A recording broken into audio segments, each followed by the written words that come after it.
Let me tell you why you're here. You're here because you know something. What you know you can't explain, but you feel it. You felt it your entire life. That there's something wrong with the world. You don't know what it is, but it's there.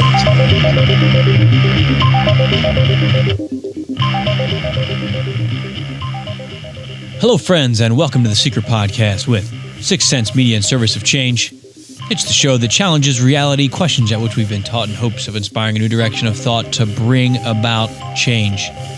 We make the paranormal feel quite normal and the supernatural quite natural, and we are going to go deep, deep, deep down the rabbit hole this evening as we talk about the voice of God or the voice to skull technology.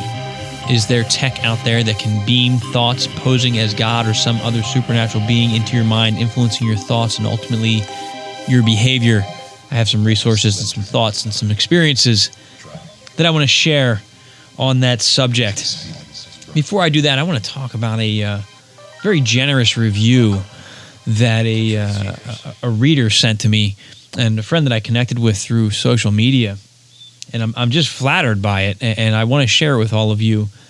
I feel that she captured the essence of my book, I Am Human and We Are Not Who We Think We Are, better than I could have. I've been trying to find ways to market this book and to word it to capture your attention. For those of you that haven't read it, to entice you to read this book. It's a free ebook. It's available at sixsensemedia.net/I Am Human. And let me tell you, that's hard. When I published my first book, Service, I went to a writer's workshop, and they said, "Oh, you wrote your book. Now the hard work begins." And I was like, "What are you talking about? It took me 5 years to write and publish this book." And they said, "Nope, you got to market your book. It's not easy.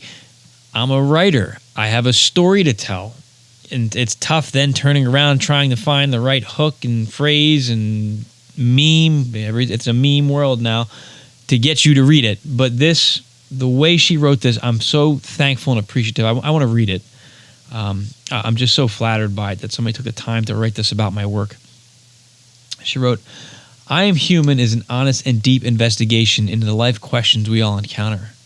Few, however, make the effort to follow these questions to their origins. This author's realization that fear is the bottom line of our lives is profound, and through his writing one feels the desperation and sense of panic this realization engenders. His deep faith in the existence of, quote, genuine good, end quote, sustains his journey from profound despair to his determination to find a way out of the life-death trap in which we've been ensnared. His realization that reality is not real is a profound turning point, and his references to the movie The Matrix were helpful in illustrating his points. As the author examines his response to parasitical beings feeding off of humanity's fear, he realizes he may have a far greater purpose and responsibility for being here. If reality is not real, then what are we truly capable? Do we choose to live in the excuse? Or do we remove ourselves from the Archon menu, unfurl our wings, shatter the trap, and realize our grandest dreams? I enjoyed the profound insights of this essay and look forward to the future work by this author." Thank you. Thank you, thank you, thank you, Deborah. This is a beautiful review, and it really does capture, this thought's been going through my head lately over the past week. What am I doing? Why am I doing this? I know why, but I don't know. I feel that I need to express it, and I'm sorry if it's boring you guys or if I sound egotistical. I'm not trying to sound egotistical, and I know I can have an ego. I can't shake it. I have this drive inside of me to express these concepts, and no matter how hard I try, I don't feel like I've done it accurately enough. I did I got brave. I got back on Instagram tonight. I put my face back up there, and I did a story. I shared a clip. For those of you that read I Am Human, at the end of this book, I share the essay that was my original download back in 2009. And the book is explaining how I came into this information and processed it and what I think it means. And I wrote it out into an essay. I couldn't sleep one night, just up all night, tossing and turning, trying to understand what is reality. And finally, I got out of bed and I went and just started writing. Had no idea what I was writing, just writing. And this essay came out, and it makes sense. If you read the essay, you read the book, you're going to be like, yep, jives right with the show. This was 10 years ago. This essay was so powerful to me that I spent an entire summer making a movie to express it, trying to put art behind it, trying to show visualization behind the written words that I had. It's a true indie film. I'm proud of it.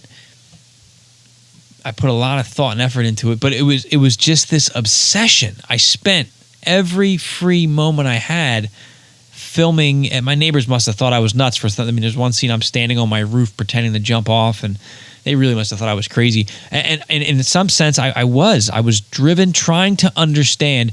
I felt that if I looked at this thing from a different angle beyond just the essay that I wrote, because this essay was so powerful to me, if I was able to visualize it, then maybe I'd gain a better understanding of what I was trying.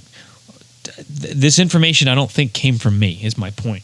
So I was trying to look at this many different ways, and by putting it in video, it helped me to really think about it and process it. And it's out there on YouTube. I think in the last 8 years that it's been out there, I think I've gotten 165 views. I really do want to revamp it and put it up again officially through Sixth Sense Media at our website, so those of you can watch it and put it out in a newsletter. So we'll see if I get around to that, but that's something that I want to do. But anyway, it's just this drive to express these concepts. And one of the things I was talking about on Instagram tonight, and I've said it before on the show, I repeat myself, throughout history, for those of us that are religious or who are formerly religious, or we know people who are religious, religion studies the mystical experiences of other people. And they say, well, this is an interpretation of God or of divinity, and these are his messengers, these are his prophets, this is what they're seeing. Now, I'm not saying I'm a messenger of God or a prophet of anything of biblical proportion. What I am saying is that so many of us, if not all of us, have or are capable of having the experiences talked about in works like the Bible. So why does the Bible have this significant high standing, but then somebody today has an experience and it's critic central? Oh, you're nuts. That didn't happen. That's weird. And tinfoil hat wearer, like, what's the matter? We don't embrace that. But that is our connection to whatever this is, whatever this force is. That's our window. So we can study stuff that's 2,000 plus years old, which I think there's great benefit to it.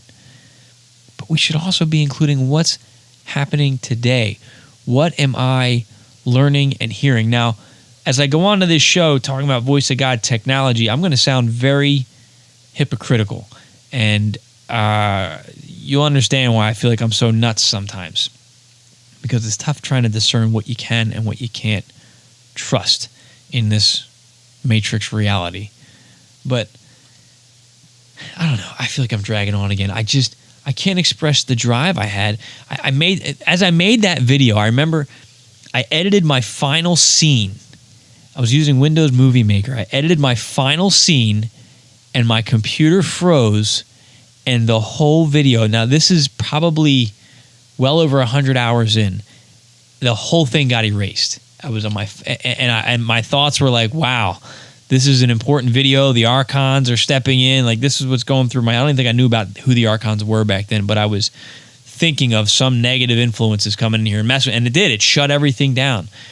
The next day I got up. I still had all the original video footage, but nothing was edited. I recreated the whole thing. I had it so ingrained in me. I was able to recreate scene for scene, edit for edit, fade for fade, recreated the whole thing. Took me a lot less time to do it because the creativity was gone. It was just going off of memory and kind of routine. But that's how important it was. That's how driven I was. I was like, well, the whole thing's gone. Let's do the whole thing again. And I had to go back to all the editing and get that thing done. So it's out there. I don't know if I'm going to share this version of it or not in the show notes. It's out there if you search around enough online. I do, like I said, I want to revamp it and put it out there again. But you can read the experience and then some in my free ebooks, please go to sixthsensemedia.net/IamHuman. I'm not trying to spam you. You're going to get access to read this book because I feel this is something I need to express and share. Plain and simple.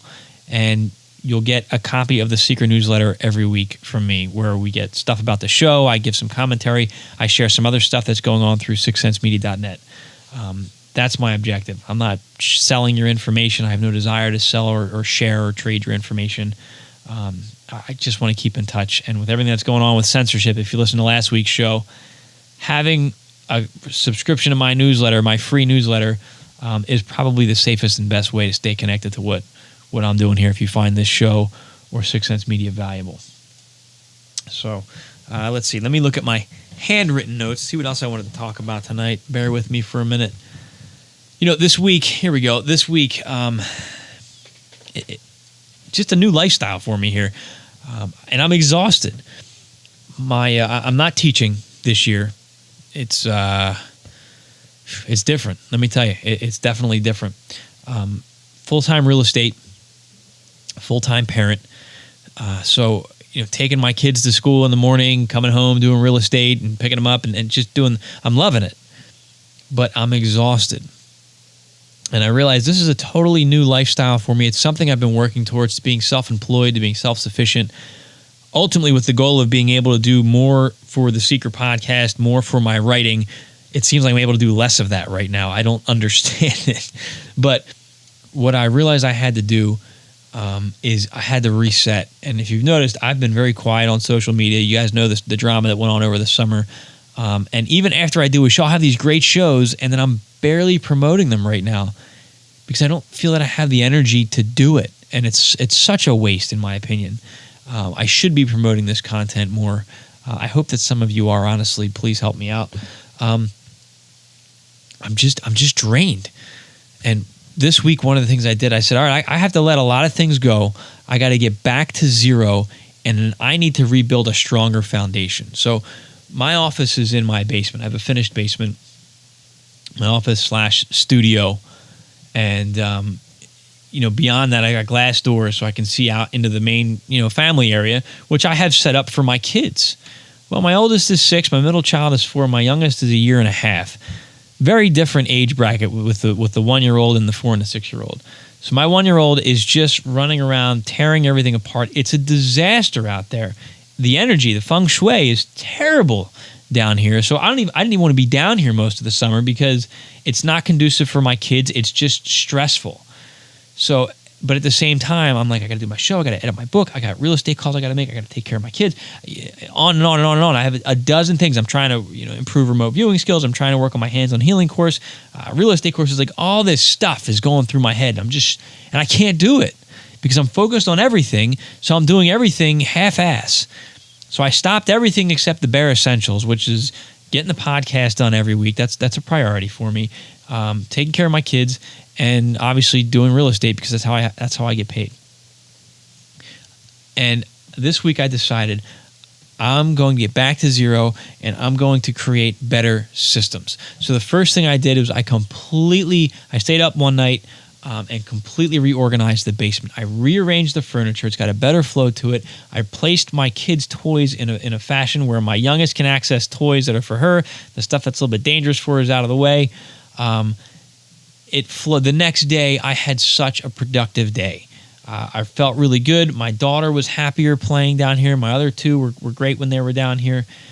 And it just really got me thinking, what in our lives, what kind of clutter do you out there have in your life that you can eliminate, that you can restructure, reorganize? Sometimes we need to take a step back. We're working so hard to get to something. And prime example, my desk. I cleaned the outer area. I started in on my office, but I had to get the outer area done first. My desk is an extension of me, of everything that I'm doing, and it's a disaster. So after I got out there, cleared, it was as if my mind was a little bit more clear, and I could see what I needed to do with my desk. And I got 90% of my desk cleared off, and starting to expand from my desk throughout my entire office, so I can better organize myself again. Because once you're organized and once you have systems, then everything flows a whole lot smoother. So I'm really working on creating a regimen, creating a routine, going with the flow at the same time, and just creating those systems. And that is, to me, it's been a spiritual experience for me, just quieting down and reflecting. My meditations have been different because I'm so stressed and focused on everything else. So this has been kind of transformative, meditative for me to do that, to implement these changes in my house and in my life, because I believe that once I finish with this decluttering and de-stressing and reorganizing, then I'm going to have the time, the focus, and the energy to get back into everything that I'm trying to do here, because I feel disconnected. I was listening to a couple podcasts this week, and I just kept saying, I want that. I want this show and Sixth Sense Media to keep growing. That's so important. But then during the day, by the time I have time to sit and focus on this stuff, I'm so drained. I can't put what I believe this network deserves. I can't put it into it. Am I just whining here? I hope not, my friends. I really hope not. But anyway, I wanted to share that with you. I hope I haven't put you all to sleep. I feel like I'm putting you to sleep. So let me move on. One more thing I wanted to talk about. Today I listened to Coast to Coast AM is building up their YouTube channel. So they're posting all these old shows. So I don't know how old this episode was, but it was George Knapp. It was a George Knapp episode. And he was talking about a recent interview with Bob Lazar. I think he said it was 25 years after the story broke. I don't know when Bob Lazar originally broke his story about Area. For those who don't know, Bob Lazar came out about Area 51. He's the one that first identified Area 51. Anyway, he was playing clips from at the time of this recording, a recent interview with Bob Lazar. And how saying that, and what he was talking about was Bob doesn't want to have anything to do with the UFO community anymore. He doesn't want to answer any questions. He refuses to answer questions when people call him. People are like, look, I need to know this. It's so important in my life. He says, I'm not going to talk about it anymore. And he played a clip of what one of the things Bob Lazar said. And he flat out said, the people are morons. They don't deserve to know what's going on. I regret when I was a 20-year-old dumb kid sharing this information with the world because you can't handle it anyway. He says, and I don't know everything, but what I do know, I don't think that I should have shared. That really made me mad. Again, it's this idea that whatever this situation is, we're not capable of handling it or understanding it. And that's frustrating. I'm sure to all of us out there who are truth seekers trying to find meaning and purpose and understanding. And in terms of the Bob Lazar story, now I am not an expert on this guy's disclosure efforts and everything that happened surrounding it. What I do know is that he did talk about some things that were pretty accurate. He was able to take people out to the vicinity of Area 51, this is according to George Knapp, and tell them, hey, you're going to have sightings this night. And they'd have sightings. So he was able to accurately tell people when these craft were going to be flying around Area 51. He identified Area 51 as being there, and that was before it was known that what they were calling at the time S4 existed. So he does have some credibility there. But here's my big question with the guy, and with a lot of this stuff that we see. Why is he still in the public eye? Why hasn't he been taken out? Why hasn't he been put in jail? Why was he allowed to make the statements that he made? That doesn't make any sense to me. If, in fact, he was a part of Area 51, why didn't they come after him? Why didn't they silence him? Why didn't they discredit him? And I think it's because they want part of this story out. Does that mean it's disinformation? Does that mean it's out there intentionally in the way that it is to create doubt and we create our own disinformation? I don't know. But something stinks about the fact that the man is still working today in sensitive areas. I don't get it. I don't understand it. So there's my thoughts on that. I wanted to share that with you. I'll pull that and I'll put that in the show notes at sixthsensemedia.net and in the Seiker newsletter that'll come out this Sunday. Where to go from here? I got one story in the news. I had some other stories and the websites were all spotty, but I got a bunch of stuff for Voice of God stuff that I want to share anyway. So actually two stories. We're going to do a thing from Ray Davis in the news, and I have Ray Davis talking about John McCain. I want to read something that Ray wrote, and I have an article from nextgov.com. The FBI wants artificial intelligence tools that can ID people with burnt, cut, or otherwise altered fingerprints. Any criminal worth their salt knows to wipe the crime scene for fingerprints, but some go a step further and try to erase the prints from their fingers entirely. For decades, the practice of altering fingerprints has helped wrongdoers evade the law, but today the FBI thinks artificial intelligence could help catch those especially ambitious offenders. The Bureau on Friday asked the tech industry to weigh in on how AI tools could detect altered fingerprints and match them to their unaltered counterparts in the next generation identification system, the FBI's massive biometric database. Quote, the Criminal Justice Information Services Division has identified a growing trend in which criminals intentionally alter their fingerprints to defeat identification within the NGI system. Officials wrote in a request for information. As those who seek to avoid identification continue to evolve their alteration techniques, it is critical that the NGI system maintain pace through the ability to learn in real time. The explanations behind altered fingerprints are as varied as the prints themselves, and not all are rooted in illegal intentions. Criminals might master identities using acid, surgery, or a number of other techniques, but the frequent contact with chemicals and rough surfaces, as well as certain diseases and medical treatments, can also unintentionally change fingerprints. So here we have back to good old AI, just gathering more data. And again, I get it. With wearing my law enforcement hat, I understand how valuable of a tool that can be, especially what if you're going after some really bad people and are altering their fingerprints. But I guess the private citizen in me is just scared that it's going to be even another deeper level of control. I think, you know, me and these post-apocalyptic shows I watch, what if things go really bad? And what if there's some form of total totalitarian control, and now they have this system that is collecting all sorts of biometric data, and we are the resistance, and we can't hide from them because this AI scanner is able to sniff us out in a variety of different ways. So that's what scares me. And yes, I get it. I'm jumping the gun. I'm adding fantasy to this story right here. I am. But isn't that how we're able to project and understand, by brainstorming like that to see what is possible and then develop possible solutions and countermeasures for it? So that's what comes to mind when I think of that technology. It scares me and it concerns me. Does it have a benefit? Absolutely. Does a lot of this technology that I cover and warn about have a benefit? Absolutely it does. We need to be aware of the risks and the threats and find ways to safely regulate and implement them. That's my thoughts on that. All right, so as we all know by now, Senator John McCain, U.S. military veteran and senator, has passed away. And it's unfortunate that the man died.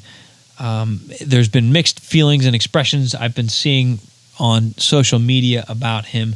Ray wrote something, and he has some audio too. I didn't get a chance to pull the audio for the show. I will leave the link so you can listen to what Ray has to say, because it's always inspiring to listen to Ray's voice and hear what he has to say. But he wrote an article. It's called News with a Different View, Idolizing John McCain. The sad passing of John McCain is causing reflection on his life and contributions, and there are many. Yet the coverage omits his passionate advocacy for interventionist U.S. foreign policy that has harmed both the United States and the target nations. I feel like part of the reason he's getting such bipartisan accolades in the establishment is that our establishment all agrees with his foreign policy that keeps the gravy train of the military-industrial complex humming along. McCain's thinking, regardless of his service, does not serve humanity or the United States. It places the utmost confidence in the assertion that American military power should be inserted whenever and wherever we decide we don't like a country or its leader. Unfortunately, the reasons we're given for these policies and how they are sold to us revolve around freedom and democracy, when in truth they are more about economic interest. I'm going to leave the rest of the article and the audio/video for you to read yourself. Check it out, 6 Sense Media. But I want to talk about this. You know, Ray didn't pull any punches here, and I don't think he was disrespectful at all. I don't understand. I mean, I understand why, but it seems like when somebody dies, all of a sudden we kiss their ass. Excuse my language. I'm gonna swear again, but if somebody was an asshole in their real life, they don't all of a sudden become a saint just because they died. And I think part of this is because our lack of an understanding over death. It's such a taboo subject that, oh, they died. Don't say anything bad about them. Have some respect. Well, I'm going to respect you the same way I did when you were alive as you are when you've passed on.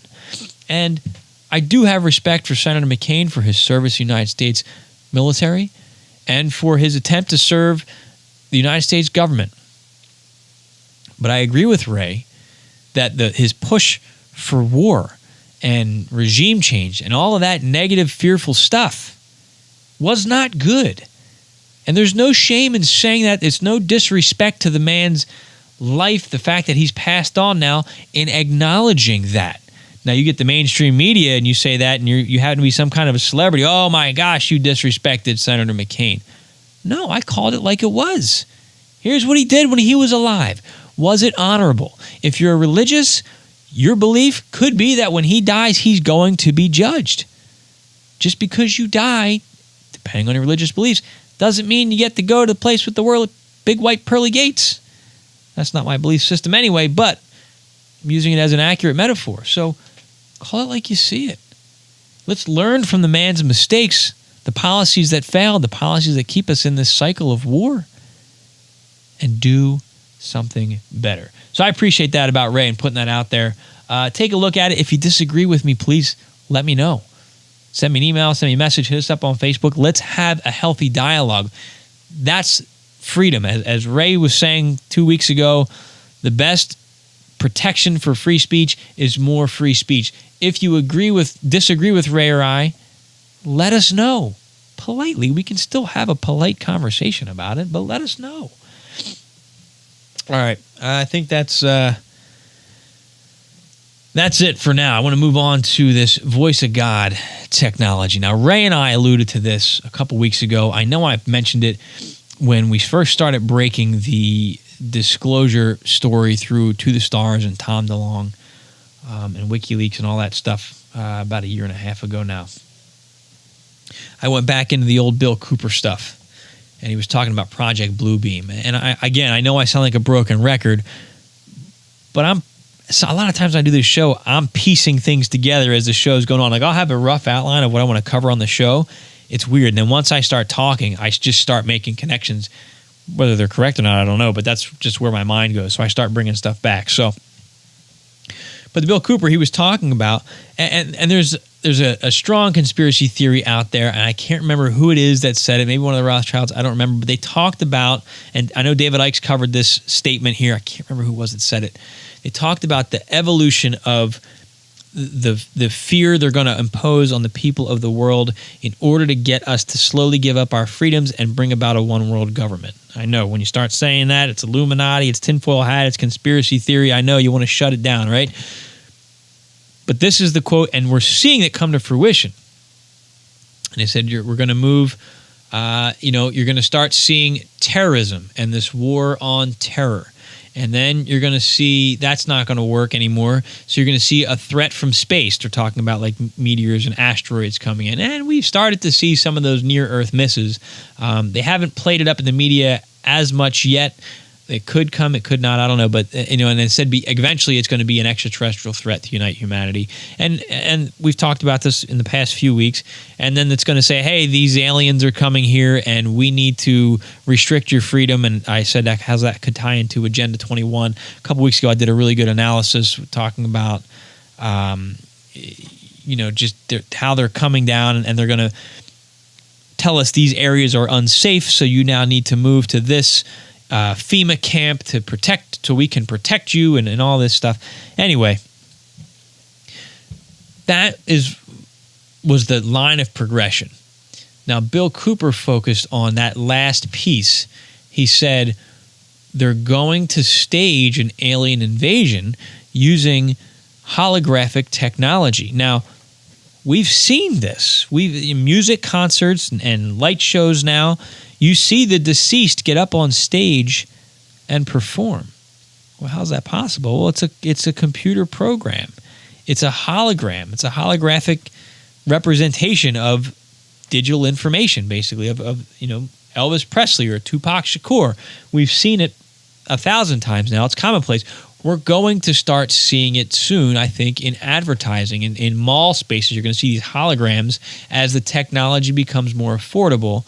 In public places like Times Square, you're going to start seeing these things. But what they're saying is you're going to start seeing, one possibility is you're going to see giant UFO spacecraft that are nothing more but a hologram technology projected into the sky. The other possibility is you're going to start seeing religious figures. You're going to see Allah over the Muslim and Arabic countries, or you may see Christ appear in the sky. And then they're going to give information on what the now believers, because seeing is believing, are supposed to do. I know it sounds crazy. And if you think I'm sounding nuts, and if you're a first-time listener to the show and you're going, who is this guy? What is he on? This is too much for me. I'm going to ask you to go back and listen to some of my shows. Check the show notes. The information's there. That this is it sounds crazy. It is crazy, but it's not impossible. That's what I'm saying there. So they have this technology. Put these holograms up in the sky. Could be an alien spaceship, could be Jesus Christ, could be the Virgin Mary, could be Allah, could be anybody that's going to get people's attention. The other component to that Bill Cooper talked about was the voice of God technology, where they're going to be able to project a voice into your head. And you're going to say, wow, this is Allah. He's telling me I need to fight. Or this is Allah. He's telling me I need to lay down my weapons and surrender to the Americans as they're coming through here. And some rumors are out there that this technology was used during the Second Gulf War. So I found a website, and it's called prepareforchange.net, and they have a blog article on the voice of God, weaponized mind control, frequency technology. Now, if you look up targeted individuals, there's a lot of good information out there. These people who claim that the government is targeting them. Now, real life scenario, we had the people at the embassy in Cuba, and I want to say more recently China, who were targeted by these ELF weapons, or these subsonic, I forget what the heck they're called now, who were targeted by these weapons, where they've got brain damage from some kind of weapon being projected. Now, they're not necessarily hearing voices. They are hearing sounds, but they're not hearing voices yet. But they do have these weapons, ELF, extremely low frequency, or EMF, electromagnetic fields or frequencies. Now, let me take a step back, because saying all that sounds like it's the realm of conspiracy. I'm going to get sidetracked here, but it ties in, I promise. After my dad died, my thoughts were, these archons are feeding off of our energy. I have to prove it. How can I prove that the archons are feeding off of our energy? Well, the first thing I had to prove was that we are in fact giving off energy, and that energy can be somehow received. And you can look at plants and say, well, plants absorb photosynthesis and sunlight energy from the sun, and that's how they feed, which is a great parallel to what the archons are doing with us. But when I started coming across heart math stuff, when I started coming across electromagnetic fields, and I started realizing that everything has an electromagnetic field, and these fields interact with one another and have various effects on the bodies that they're interacting with. And in people, they have effects on our health, on our psyche, on our mental state, on our central nervous system. Ultimately, they're able to influence behavior. That was my smoking gun. I have the smoking gun in my book. That these fields are there. They're measurable by science. It's no secret. It's not conspiracy stuff. They're there. They exist. They're measurable. And they have influence over our minds and our bodies. There's patented technology that's out there. And I've discussed this probably over a year ago. The patents that are designed to interfere with your central nervous system that can be, as of 1997, embedded in a TV program just by pulsing some kind of light waves through your monitor, so it influences, if you're sitting close enough, your central nervous system. It can cause things like nausea, sexual arousal, confusion, all this weird stuff that it can do. Well, I'm sure this stuff is coming through our cell phones at this day and age, and we're carrying around in our pockets every single day. So very dangerous. Side note, now here I go. There was nothing I could do about it. I now have a smart meter installed on the side of my home. They have an easement on my property. By law, I cannot prevent the power company from coming in and putting this on my home against my will. It's only been a couple days. I haven't felt any adverse effects yet. I have been looking into ways to counteract that potential. Fortunately, it's like on the back end of my garage and kind of away from our living space. So hopefully that will make a difference. But besides that, Big Brother is now able to fully monitor all of my electricity usage. And if I have smart technology, which I don't have a lot of in my home, but I do have a water heater that's smart technology, they're at least able to most likely communicate between my water heater, my water, and my electric meter to say, hey, here's when he's using the water heater. Do you understand? They're getting these pictures of us. That's an AI show, though. We're not doing that right now. But it emits electromagnetic frequencies that have an effect on our bodies. I listened to a friend of mine, a very, very good friend of mine, sent me a podcast. I got to find the name of it and the link of it. But it was talking about technology that was created by a doctor, a medical health professional, that's designed to rebalance our own frequencies, our own signals in our bodies. And there's different, I think there were 4 different frequencies that they offered through this device that they sell. And what they do is the word he used was harmonizing. And if you picture, tuning forks, if these tuning forks are tuned to the same pitch, you chime one, and the one in the other hand is going to start ringing, even though you didn't bang it, because they're tuned. The wavelengths are the same. If they're out of tune, it's going to sound weird. They're not going to harmonize. So that's what he's saying. These devices put out signals that are in harmony with certain brainwave states in our body. And by playing this device or using this device and touching it to your body, it sends a stronger signal than the brain is able to put out, and can put the brain into these states that are good for focus, relaxation, meditation, and deep sleep. I think those are the 4 states. So I've reviewed different aspects of these technologies, but there's some more health professionals that were talking about it. So my point is, we can influence the body through EMF. Now, I came across this website, Prepare for Change, and it's called The Voice of God, Weaponized Mind Control Frequency Technology. And he talks about some Corey Goode stuff, which is interesting. But he wrote, Corey Goode answered a question about Voice of God technology, which is used on unsuspecting people to put voices in their heads.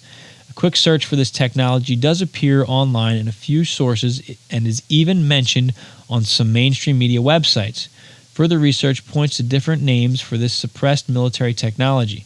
Here's a quick list of names of researchers to dig further into the disruptive tech. Now, they call it Voice of God, V2K, which is voice-to-skull devices, remote behavioral influencing technology, LRAD, a long-range acoustic device, and DARPA's sonic projectors. The article continues, apparently the military has used this weapon during the Iraq War in order to create chaos within the ranks of the enemy combatants.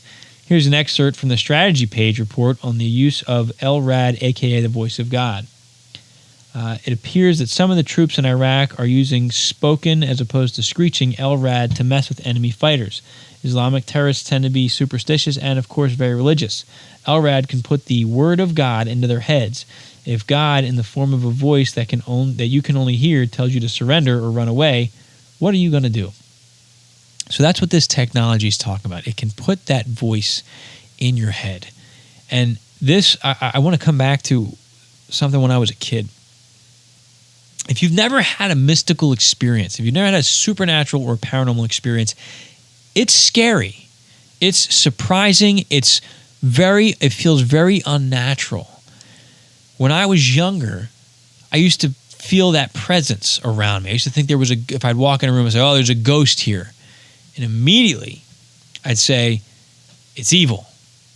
Go away. Because of my belief system. I knew something was there, and I had basically a conditioned reaction, and I'd push it away. It wasn't until I stopped to evaluate the energy that I was perceiving that I was able to say, well, this feels like a caring energy. This feels like a curious energy. This feels hostile. I need this to go away.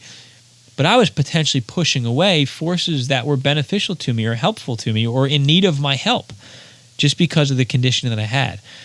So what they're talking about here is somebody of a religious mind, they're going to fake a mystical experience and give them a voice in their head. I know it sounds crazy, but just stay with me, I promise. It's not going to sound as crazy by the time I'm done.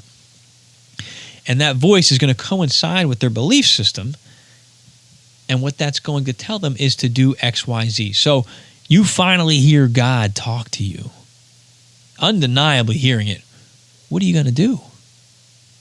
Are you going to listen? Or are you going to say, I'm nuts, I'm not hearing this? And then your buddy says, I heard the voice too. This has to mean something, right?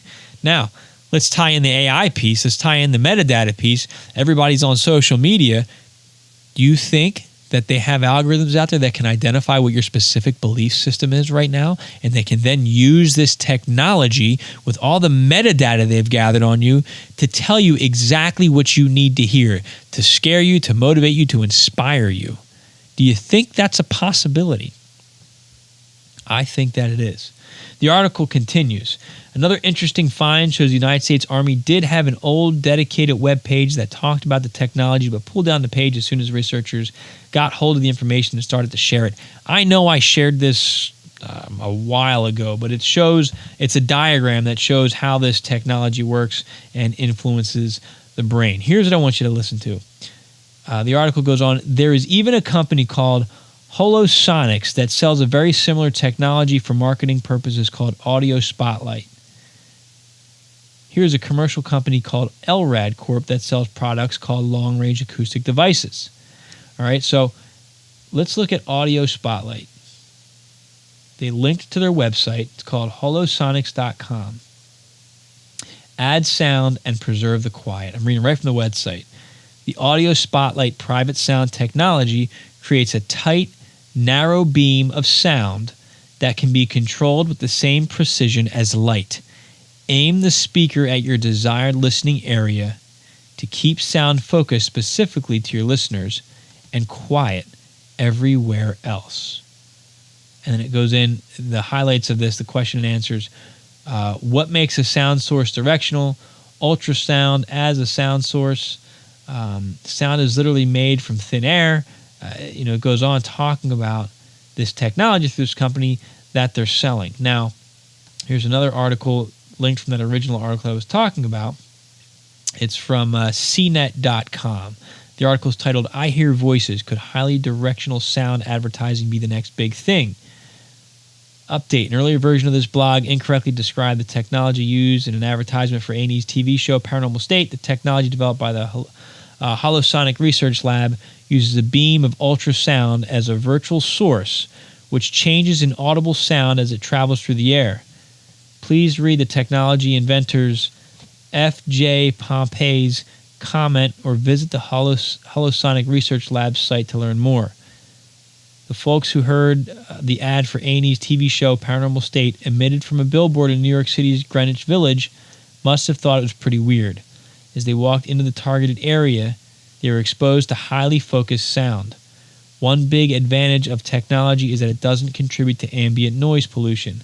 I went to the village a few days ago to check out the technology, but A&E had already pulled the plug. A&E's PR agency told me the speakers were only active during the first week of the campaign, so you gotta wonder, if it was such a great idea, why turn it off? But the billboard is still there. So somebody had experienced this technology in New York City, and basically the same way I can take a laser beam or a highly focused flashlight beam and shine it just in a particular area to illuminate it and nowhere else, they can now do that with sound. Now, that's not beaming it directly into your skull yet, but it's on. At the same time, I can be standing right next to my friend, and they can hit me with that sound wave. I will hear it, and my friend will not, because it's not ambient. The waves aren't traveling outward. They're so focused in the direction that they're going. And that's what's interesting. That's what's concerning. Here's another article, again, that I linked through there. And this is it's from Wired.com. Army yanks voice-to-skull devices site. And this talks about how the Army used to have a site with the diagram that I was talking about. I'll have links to it with pictures of this diagram. And they ended up taking it down. But they said the entry still available on the Federation of American Scientists website reads, non-lethal weapon, which includes 1, a neural electromagnetic device which uses microwave transmission of sound into the skull of persons or animals by way of pulse modulation microwave radiation. And 2, a silent sound device which can transmit sound into the skull of person or animals. Note, the sound modulation may be voice or audio subliminal messages. One application of V2K is used as an electric scarecrow to frighten birds in the vicinity of airports. So they're using this for birds. I'm sure they're using it for us as well.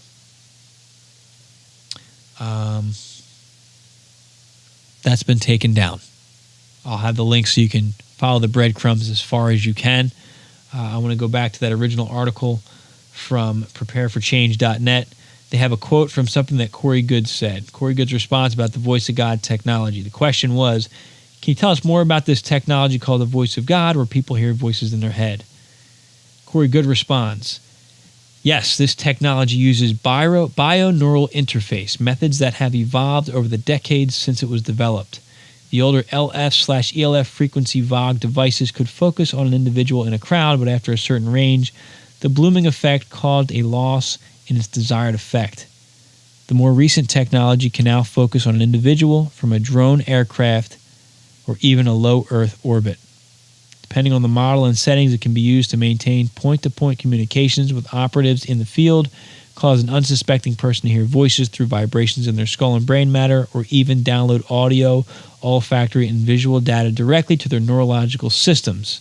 As SOP operatives are exposed to this technology to be able to recognize when they are being targeted.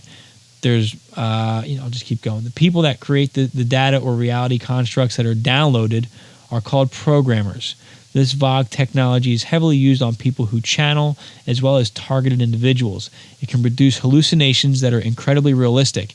Heavy use of this technology over a long period of time will induce paranoid schizophrenia in people who would otherwise never develop the disorder. There's a little bit more. I'll say that for you to read. Here's the connections I'm making here. Let me go back here.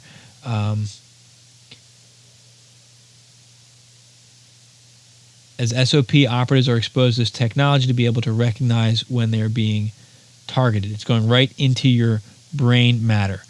They talk about programmers and downloading information. Now, what did I say at the beginning of this show? The premise behind everything I'm doing really started with what I call a download of information into my head and my heart. How do I know that this wasn't just some massive conspiracy? This is where it sounds crazy, right? But these are the questions we need to ask. Even though I've invested so much into this, and my hope that the force behind this is something benevolent, something caring, something leading me somewhere good and positive, I need to ask the question, am I being used? Am I being set up? Or am I being used to set you up? I hope that I'm not, because this feels so important to me. But how do I know that the feelings I have now are my own and have not been influenced or manipulated? If everything is a frequency, and those frequencies can be hacked, how do we know? I don't have a strong answer for you. I know what I believe. I know what I feel. And I have learned to discern between information that comes in from different areas. When I get information in through my heart chakra, I usually find it's more reliable than the information I get in through my head, through my third eye, or through my crown chakra. I have to question that information more. I have to evaluate and vet that information more, where if it comes through my heart, it's a little bit more it's more of a better place for me. I'm able to better understand it, process it, and accept what it's teaching me. That's what I've got right now. But we can go down a dizzying rabbit hole here. Why would Bill Cooper tell us about this? Does the establishment want us to know about this? Are we being used to manifest through this? I don't know. I do think a lot of times that I am being guided. And I want to believe that guidance is something supernatural and benevolent and like a guide for me. But I do worry. What if it's just some dude at the NSA or some government agency? Or what if it is a human being that's using this technology to guide me, to help me? I mean, thank you. I'm at a point where I want to know. I want to know. If you're out there listening to the show, send me a message. But I'm reminded of back to Courtney Brown's book. I referenced this a few weeks ago on remote viewing. I can't remember the chapter. It'll take me forever to find it, but he was talking about how he was communicating, with somebody in what he called subspace. And they were saying how the human population is sometimes influenced. And what he found was a device in subspace, which is, like the spirit world.